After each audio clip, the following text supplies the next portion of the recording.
On your Monday episode of Locked On Raptors, the Pascal Siakam uncertainty still looms over the Raptors as training camp draws near, but would a little piece of paperwork that happened over the weekend maybe grease the wheels for a trade? We'll get into that coming up on today's episode of Locked On Raptors. Thanks for hanging. You are Locked On Raptors, your daily Toronto Raptors podcast, part of the Locked On Podcast Network, your team every day. Hey, what's going on? And welcome to another episode of Locked On Raptors, part of the Locked On Podcast Network, your team every day. And it is every day because we're back now to 5 days a week as the season gets closer. It's very exciting. I'm your host, Sean Woodley. I'm going into my 10th season covering the Toronto Raptors on various platforms. You can find all my work over on Twitter at WoodleySean. You can follow, subscribe, rate, review, all that good stuff for free on your favorite podcast apps. We are on Instagram if you want to go follow us over there. And of course, you can join us in our Discord server. The link is in the description of the episode. Would love to see you in there. A great little family we got building around the show. And if you want to be in our fantasy league or leagues, depending on how many people are interested, you're going to want to get ready for that. So get in the Discord, join the fantasy league, little channel we got in there to declare your interest, and we'd love to have you along as fantasy season draws near and all of that. Can you feel the buzz? I sure can. Today's show is brought to you by our friends over at FanDuel Sportsbook, official sportsbook of Locked On. Make every moment more. Right now, new customers can bet $5 and get $200 in bonus bets guaranteed. Visit FanDuel.com/LockedOn to get started. And we will get started by bringing in today's guest, Vivek Jacob, who is here to talk about the ongoing Pascal Siakam cloud that hangs over the Toronto Raptors. Will he extend? Will they trade him? Will they do nothing and just go into the season with a whole bunch of very important pending UFAs? Once again, we've been talking about this all summer long, but there's a bit of a change to the tone and tenor, I think, today, because a meaningful bit of paperwork went down in Atlanta where someone became trade eligible. Someone who just might grease the wheels of a potential trade and make things a little more interesting as we get into training camp soon. Vivek Jacob from Raptors.com is here. Big V, how the hell are you, man? I'm good, man. I'm good. Had a good weekend. Enjoying, the last of the sunny days and the warm days. And it's good that it's still going. Got to enjoy September now. Yeah. Look, the general decay of our environment is bad, but it has made September into like a more pleasant month. It's kind of created a new season, actually. It's like, it's not sweater season. It's not like t-shirt and jean season. To me, this is prime wear a long sleeve flannel with a t-shirt and shorts underneath season. It's great. I'm having the time of my life. But yeah, exactly. The undercurrents of it, kind of grim. We're not here to talk about climate change, though, baby. We're here to talk about something that has not changed at all, which is the status of Pascal Siakam with the Toronto Raptors, which remains very weird. To set the stage for those who maybe have taken the summer off and are back now that we're daily, Pascal Siakam is eligible for an extension. The Raptors and him have apparently not really had talks per all the reporting we've seen throughout the offseason. He has also declared his lack of interest in re-signing with a team that would potentially trade for him, which has kind of killed his trade value, leaving the Raptors in this position where their best player is going into the final year of his contract. Their best player is maybe a bit of a wonky fit with their soon-to-be best player down the line, or at least they hope that's the case in Scottie Barnes. The roster around those two makes very little sense as it stands to maybe make a go of it with those two guys as the main core. I actually think that's the preferred path. Keep those two dudes and figure the rest out later because they're the most talented. We'll get into that. But as it stands right now, we're, 5 weeks away from the season, and Pascal Siakam is still on the roster. He has still not been extended. It doesn't seem like there's trade talks going on. But Bogdan Bogdanovic over the weekend, in a little piece of paperwork, became eligible to be traded, and I think that maybe plays into this conversation a bit. But before we dive into the Atlanta Hawks and a potential fake trade we could dive into, what is your general status of opinion on what the Raptors should be doing with Pascal Siakam right now, Big V? Well, I think if you can't get the extension done, then you have to figure out what's the best deal possible. And at this stage, it seems like an extension might be difficult to get. But at the same time, we've seen the Raptors get deals with Kyle Lowry done, right at the last second, right before the season starts, right? And so If I'm not mistaken, there was even a preseason game where Kyle Lowry was like, "Hey, we're either getting this done or I'm not going on the court." God, I miss Kyle. In so many ways, all the time. So I think that if you can't get the extension done, then absolutely, I think your best move is to get a deal done. Seems like, the Hawks have had numerous conversations with the Raptors, and we're talking about Bogdanovic's trade eligibility now, but going back to August, there was that report that came out about the Hawks after Kobe Bufkin became trade eligible. And I think that was kind of an indication that, oh, okay, we waited for Bufkin to be, the Raptors waited for Bufkin to be eligible for trade. And the Hawks reached out, and obviously that seems to be a breaking point. And now recently we've seen that report as well. So yeah, from Michael Scotto at Hoops Hype to give proper attribution. Thank you. And so I think that continues to be a sticking point, and so we'll just see where things land. Yeah, I mean, it's not a good situation, any way you slice it, right? Like, if the Raptors are in fact painted into the corner where the best move is to just find a trade, any trade, to sort of give some semblance of clarity on the direction this season, that speaks to a lot of bad moves leading up to a point where you're forced to trade your best player for 70 cents on the dollar or whatever. That stinks. That's really bad. That's also the reality we find ourselves in. And so I think there maybe has to be a bit of a changing of expectations of the return for Pascal. It sucks. Like, again, for me, if I had my druthers, the Raptors would go forward. They would commit to Pascal Siakam. Obviously, we don't know if Siakam's waiting out to see if he can try to make All-NBA next season. That's kind of the unknown element of these extension talks or non-talks, is maybe he just doesn't want to, and he wants to try to go make All-NBA, and the chances of the Raptors keeping him remain pretty high, all told. He says he wants to be here. That's the only party line we've heard. And so that's maybe like the one argument you could say for running into the season with Pascal as a free agent is, you know what? Go let him try for All-NBA. We're going to take care of him anyway, and he knows that. And so maybe that's just untold stuff we haven't heard. I have my doubts, considering all of the weirdness that seems to have gone around Pascal this season. That, again, my preferred option here, Pascal and Scottie become the pillars of the team, and you reshape the roster around those two in the coming years, knowing you have them both under contract for a very long time, or at least in Scottie's case, you'll have team control for a very long time, and you can spend the next year, 2, 3 reshaping the roster around your two most talented players. That's what I would like to see, but I'm getting the sense that's not what the Raptors see for their future, and so you're in this position now where the value of just picking a lane and choosing it almost has value to kind of offset the talent loss in a potential Pascal trade. Would you agree with that kind of evaluation, that just the mere act of saying we're going to make this decision, rip off the Band-Aid, has some value that maybe doesn't appear in the fanspo trade machine calculations of whether a trade is good or not? You mean publicly? I mean, just like as a team, like if you are to just say, you know what, we're taking 70 cents on the dollar for Pascal, it's not a great deal, but the value of just picking a direction actually has some inherent value that is baked into that. Like, do you think that's 100%. A fair reading on it? Yeah. I mean, considering the lack of direction for the last couple of years now, I think absolutely, clarifying where this team is headed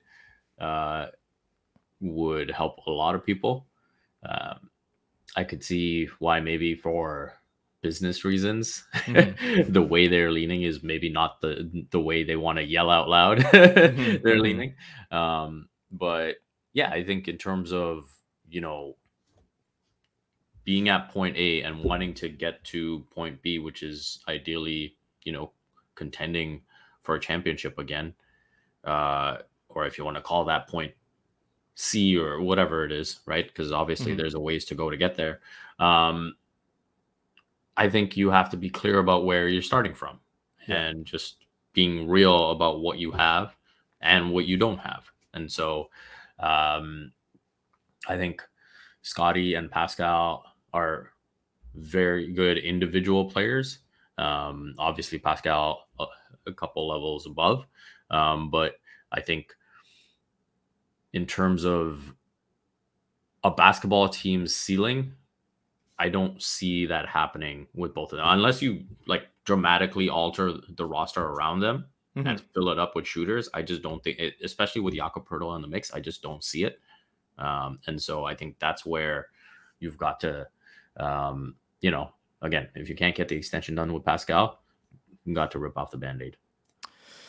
Ooh, great that they're in this spot, huh? Awesome. Love it all. I think I've been like, for the most part of the last 18 months, 20 months, pretty fair and like kind of on the side of the front office, thinking none of their moves have been sort of necessarily all that bad in a vacuum. But it's hard to argue that they have not dropped the bag when it comes to the situation, considering the very unfavorable situation they find themselves in with their best player, who should be a forever Raptor, frankly, by all rights, but it does not seem like that is terribly likely at this point. We're going to get into in a second here a deal that is now legal via the trade machine, because Bogdan Bogdanovic of the Hawks is now eligible to be traded after signing a 4-year, $68 million extension with the Hawks back earlier in the offseason. We're going to get into what that could mean and a potential fake trade that I'm going to pitch Big V on to see whether or not they can get this thing done and actually kind of set the Raptors up with some direction going into the season. We'll do that in just a second.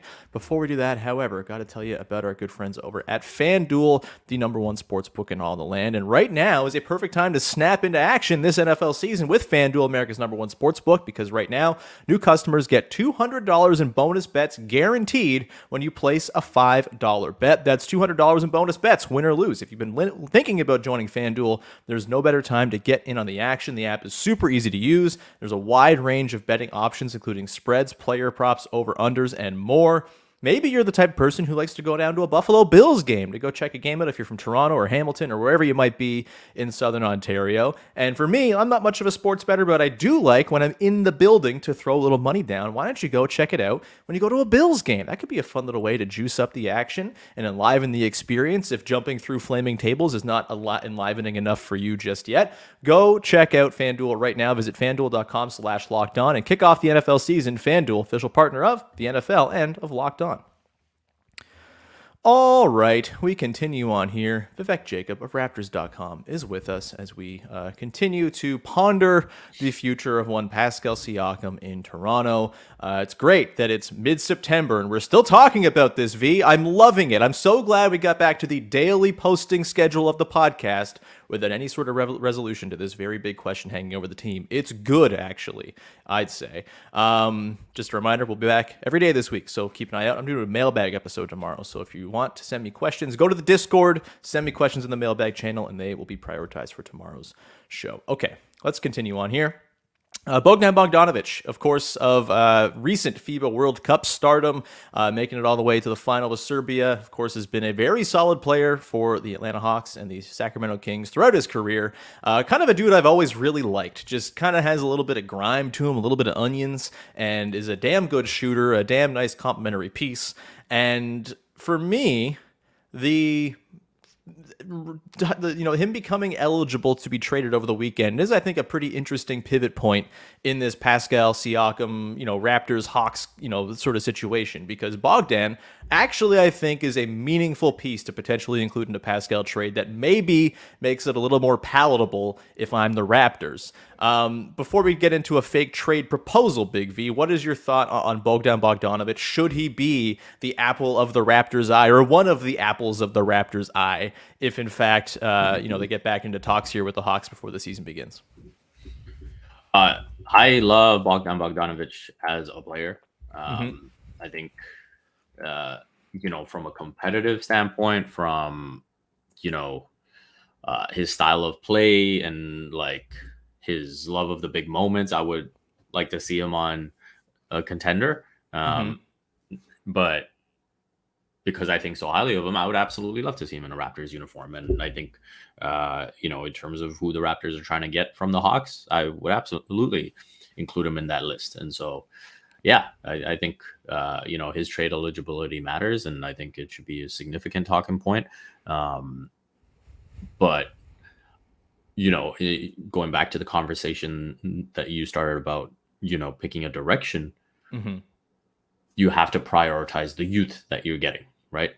I don't think in terms of evaluating a potential trade with the Hawks, you're looking at it and saying, Bogdan Bogdanovic is, the make or break guy. Sure. Right? So you're looking at the young guys, you're looking at the picks, and then it's like, hey, can we get Bogdanovic in there? That'd be nice. So yeah, that's kind of how I look at it. And I think the Raptors are right to absolutely want Kobe Bufkin. I was really high on him coming into the draft. Little Bufkin boy right over here. He was the guy I was hoping they would pick.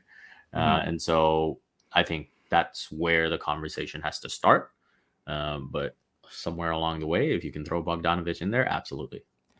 Yeah, I mean, the Hawks reportedly have been reticent to include Kobe Bufkin. Makes sense. And I do think I maybe have like a slight semantic disagreement with you a little bit in that I think if you were to get Bogdan, it maybe takes some of the burden off of maximizing the youthful package, because what you get in Bogdan is something that I think is the most important thing for the Raptors right now, which is someone who fits well with Scottie Barnes and will help facilitate his development. And boy, oh boy, would Bogdan Bogdanovic fit beautifully alongside Scottie Barnes. Run and dribble handoff stuff, spacing, a little bit of extra creation to take away the burden. He's not someone who's going to go average 6 assists a game, but he can average 3 for you very easily. He's got a pull-up game. He shot 43% on pull-up threes last season on nearly 2 attempts a game. Helps to fill in some of what you lost with Fred VanVleet going out the door. There's a lot to like with what Bogdan brings to the table, and he's also under contract for 4 more seasons at a eminently reasonable number, which I think has a lot of value. And so, yeah, maybe including him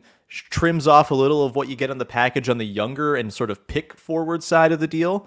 But I do think the trade-off of getting someone who's that glove-like a fit next to Scottie actually makes some sense. And so let me pitch you the deal here, Big V. This is, I think, kind of going off what we've heard reporting-wise, and so it doesn't include your boy Kobe Bufkin, your boy and mine, I should say. But here's what we got. For those not watching the video, the screen cap I have here is the Raptors acquire DeAndre Hunter, Bogdan Bogdanovic, and AJ Griffin, along with the Sacramento Kings 2024 first rounder. Should be noted, the Hawks don't have a whole lot of picks they can trade. They can't trade, they don't have their 2024 pick right now, and they can't trade their 2025 pick because they've traded their 2024 pick because of the Stepien rule. The Hawks have, in this trade, Pascal Siakam coming back along with Otto Porter Jr. to balance out the money and give them a little bit more of a veteran infusion. Maybe he plays, maybe he becomes a deep rotation player for them in this hypothetical. What do you think of that potential deal? If you're the Raptors and, this ends up being an offer that's on the table, Siakam and Otto for Bogdanovic, Hunter, Griffin, and that Kings first, which is top 14 protected, will probably convey next season, but who knows? The West is loaded. Where are you at with that potential offer? The Raptors, it should be said, lose this on talent. Pascal is by far the best player in this trade. But like we talked about off the top, is there just the value of picking a lane? And we can get into the individual pieces and how they'd fit in a sec. But overall, first impressions of that deal, do you take it if it's on the table and you're Masai Ujiri and Bobby Webster?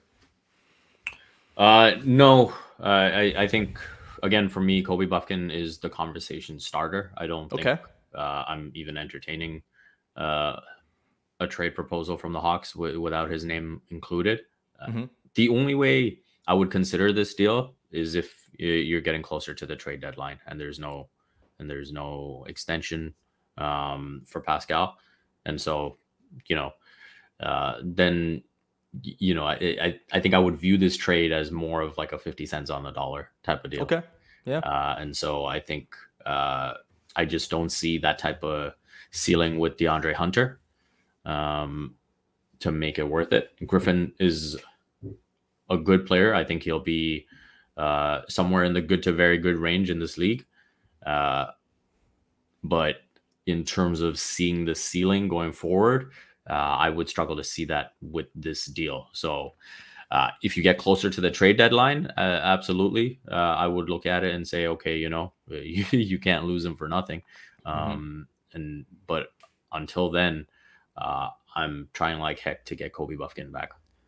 Yeah, that's fair. Maybe like Griffin versus Bufkin becomes the sticking point. I actually am pretty high on Griffin. As much as I love Bufkin, I think Griffin's going to be really good. The fact that he shot 39% as a rookie from three is really encouraging stuff. I know he has some injury sort of red flags in his background that maybe led to him falling in the draft. That's obviously to be considered, but he's 19 years old. I think he'd fit very nicely into what the Raptors got going. And look, this trade, like you said, they lose it on talent pretty clearly, right?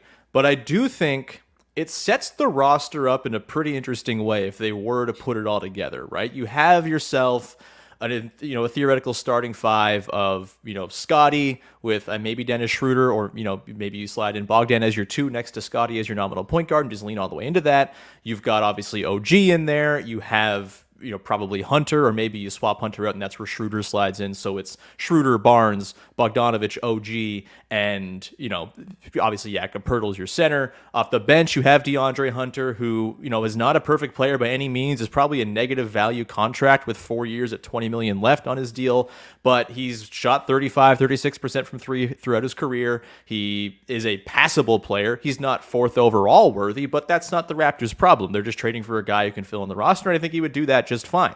You have Grady Dick. You have AJ Griffin. You have a ton of shooting coming off the bench. You have, obviously your gaggle of forward types as well between Boucher, McDaniels, Precious Achiuwa. You got Christian Koloko. You end up having a roster like 14 deep in real NBA players if you do pull off this trade, and it means you're kind of left ripe for a consolidation trade at some point, and B, you just have a lot of different stuff to try out with Scottie Barnes to see what sticks, to see what actually is, meaningful for the future.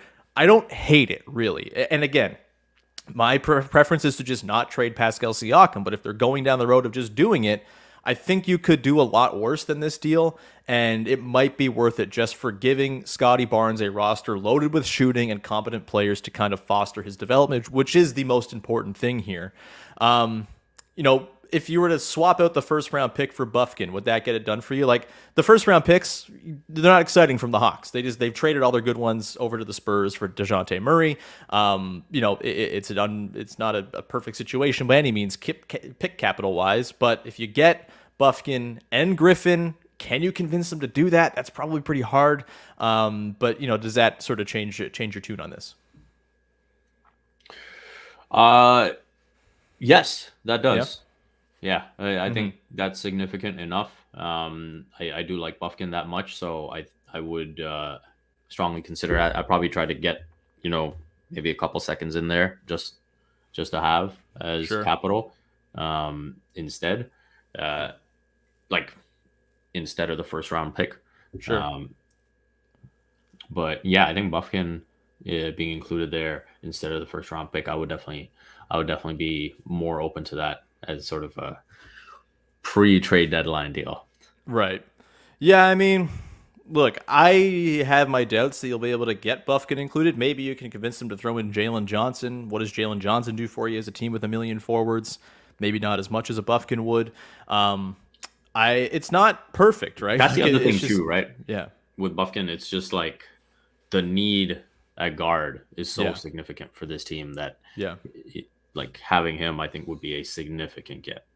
Yeah, I mean, hey, maybe even swap him in for Griffin and just get the first round pick, and maybe it's good on a fit reasons why the fit basis. Like it's grim, man. Like it's like you shouldn't be trading a 2-time All-NBA player for a package like this. I know, but if that is the situation they've kind of faced themselves with, then there might not be a better option to set the roster up in an interesting way going forward. The reason I think this works for the Hawks is it gets them off some money as a team that if they have Siakam and DeJounte Murray and Trae Young all on the team, they're going to be very expensive, flirting with the second apron just by having those three guys. And so maybe Bogdanovic and Hunter's contracts are luxuries they can't afford. They have Sadiq Bey, who I think would slide in pretty comfortably between those big three as like the starting three. Then you have, Clint Capella and Yeke Okongwu as your center rotation. Then you've got yourself Patty Mills, Otto Porter Jr. in this case, Jalen Johnson. You've got Wes Matthews, who they signed.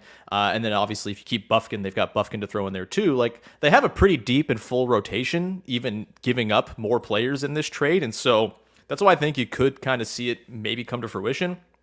But yeah, the sticking points will surely be the young players and the picks. We'll leave it there for now. We'll come back on the other side, Big V, and get into the idea of like, what if nothing happens here? What if Pascal does not get traded before the season? What does that mean for the Raptors? What does that tell us about OG Anunoby's potential future? What does that tell you just about the general direction of the team?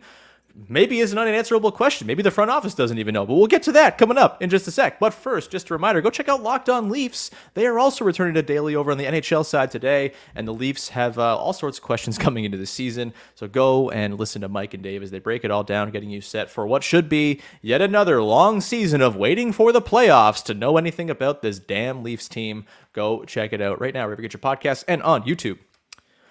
All right, Big V. If there's no Pascal Siakam trade, what does it tell us about the direction of the team going into this season? Right? Like the roster feels like it needs a move. It's totally cluttered in the front court. There's not enough guard depth. There's not enough shooting. The situation for Scottie Barnes to go and develop within is just not ideal. And I would assume that Masai Ujiri and Bobby Webster know this, at least to some extent. And yet, we are still sitting here with no sort of clarity as to what's coming next year for the team. If Pascal is on the team going into the season, there is no further conversation with the Hawks. Nothing gets done. What does that tell you? What does that mean to you about what this team's intentions are for the season? And how does that bleed into how you feel about OG Anunoby, Gary Trent Jr. even? Like, there's all these sort of really important loose ends that are all dangling out there. And if Pascal's hanging out there, that's the biggest loose end. It's just a big loose end party. Yeah, I think we're heading into another very stressful trade deadline. Great. Love it. My favorite thing. Yeah, and you're just not going to know. And I'm sure the message will be that they kind of like the way that they're set up and they believe that they can be very good. And then, the angst will probably grow through December and Jan when they're out of the play-in tournament and they're on pace for about 35 wins, and it could go the other way. Like, they could surprise, do the thing, and get to 45 wins, 3 games. Yeah. Yeah. No, I think if there's no extension to be had before the season begins, I think the Raptors are in a bad place. To kind of double down on a strategy that obviously failed last season. And frankly, when you look at the history of this team post-championship and the lack of, maybe feasible turnover of the roster, with those championship guys, I think that is going to be a sticking point for a lot of fans. And, Pascal might be the final nail in the coffin, right? Like, if you don't get the extension done, you aren't able to, you kind of are like, oh, we didn't get a deal that we wanted at the trade deadline, or Masai does the same, oh, big deals are for the offseason thing again. And we feel very confident in re-signing Pascal. And then you get to the summer and that, for whatever reason, doesn't work out. I don't think there's any way you can talk your way out of that. Yeah. Like I don't think it's a stretch to say that people's jobs are probably in the balance when it comes to this decision, one way or another down the line. Will it be Masai Ujiri? I feel like he's got pretty good job security, but like, you keep on losing and then maybe not, right? Like, it's these things can change pretty quickly. Bobby Webster, they're all kind of tied up in all of this. For me, I think, look, barring a Pascal trade, I think the thing that would ease my nerves, ease my sort of just general state of dread about the current state of the roster, would be an OG extension, right? And we don't know yet if that's going to come to pass. It seems doubtful, considering they can only offer him 4 years, $116 million, within the new CBA's 40% raises clause. Maybe it's enough, right? Like, we saw DeJounte Murray sign for a little bit less than we thought he would down in Atlanta. Pretty comparable, I think, to what an OG deal would look like. We've seen, obviously, Jeremy Grant get the full bag from Portland. Does that play into OG's thinking here? Are there going to be teams out there that can actually offer him that Jeremy Grant-sized bag? that's a big conundrum as well for OG and his representation to figure out. Seems unlikely considering the lack of cap space around the league and the second apron penalties that are going to come in. So maybe this kind of all gets resolved a little bit, at least, satiates us for a while when October hits and OG is extension eligible and they bring him in and say, hey, sign on the dotted line, 4 years, 116. You're locked in a lot of money. You're a guy who's had injuries in the past. Maybe that is a thing that's more realistic than we've maybe painted it as. What's your sort of general feeling on that? Like, are we underplaying the possibility that OG just takes the 4-116 that surely will be offered to him the first time it can be? And I'm sure they've talked to him about it in his representation before that. Obviously, he's their own guy. There's no tampering to be done there or anything like that. But what's your level of belief that maybe that gives us a little bit of salvation here going into the season, knowing, okay, the OG thing's sorted out. The Pascal thing gets a little easier to navigate now because he's the only major giant pending free agent. Sorry to Gary Trent Jr. That's, I think, a different tier of dude we're talking about. But what's your level of optimism maybe that OG thing does get done? I think OG, as more opportunities present themselves, it looks more plausible. I just mean in terms of on-court opportunities. Obviously, Fred has moved on, and potentially if a Pascal trade happens, then I think he would be much more amenable to an extension, right? And I think OG could be an important rebuilding block alongside Scottie, because I think he's at that perfect age where he fits both timelines, right? Yep. And that was always the thing with him. And so, yeah, I think he'd be an important building block going forward. And absolutely, you're right. As soon as you're able to offer it, you throw the money at him and hope that he is willing to stay on the ship. And, when you start to project out in terms of 2024 free agency, like the teams that you kind of expect to be free agent players, I believe San Antonio will have the money. I believe, or the Orlando Magic will have money. The Magic are going to get real expensive real soon, though. They might have to be careful about throwing that around at some big contract. Possibly. And then maybe the Pistons. Yeah. The Sixers too, if they because they didn't James give Harden Maxey the money, so we'll see how that plays out. Although Nick Nurse, OG Anunoby, I'm not sure they're best pals. And I'm not sure that Pascal cares much for going to Utah. He sure likes to play is, Utah, historically quirky enough to be like, yeah, why not? Can't rule it out with him. But beyond that, I think I don't think there's too much beyond that, right? Like, I think Charlotte might be the only other team that might have the money, but Charlotte is where you go to commit career suicide. Yeah, pretty much so. So you'd probably look at San Antonio and Orlando as the significant threats. But they're probably like, hey, the big fish might be Giannis.